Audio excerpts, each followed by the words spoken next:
of a violent Tacoma Street gang as part of a massive fentanyl trafficking bus in Pierce County. They were part of a drug ring run that included some people associated with the Knockout Crips, and the FBI says this wasn't just male gang members involved.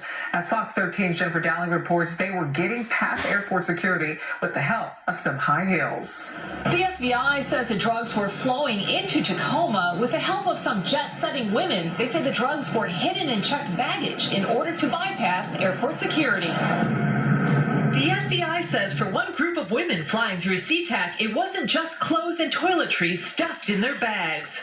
Agents say they were bulging with hundreds of fentanyl pills. They were definitely aware that this was a vulnerability for their operation and were taking steps to protect it. Agent Mike Harrington says they were hidden in checked bags, carefully packed. To try to evade and defeat those security messages are methods such as shrink wrapping the luggage. And not once to forget the perfume. The FBI says they used a generous amount on the bags themselves. Apparently they were doused heavily in perfume to try to mask odors. The acting U.S. attorney says over the last 18 months, law enforcement carefully tracked the activities of this drug trafficking ring, seizing kilogram quantities of fentanyl pills and powder from checked luggage at SeaTac Airport. Agents called it a courier network, with the women acting as drug mules, flying to Phoenix to pick up the drugs to bring back to Tacoma. In just 2 months, Harrington said they received nearly 100 pounds. I believe that 80 pounds was spread across SeaTac and Baltimore. Over the last 36 hours, law enforcement also seized this long list of drugs during the takedown. Gang activity has no place in our community. The investigation was initiated in response to a string of homicides and other violent acts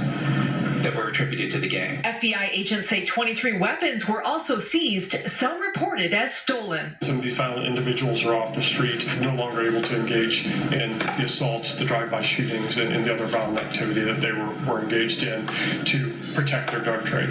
The bus was part of a federal operation called Summer Heat, which focuses on violent offenses. More than 100 personnel were involved in yesterday's takedown. Reporting in Tacoma, Jennifer Dowling, Fox 13 News.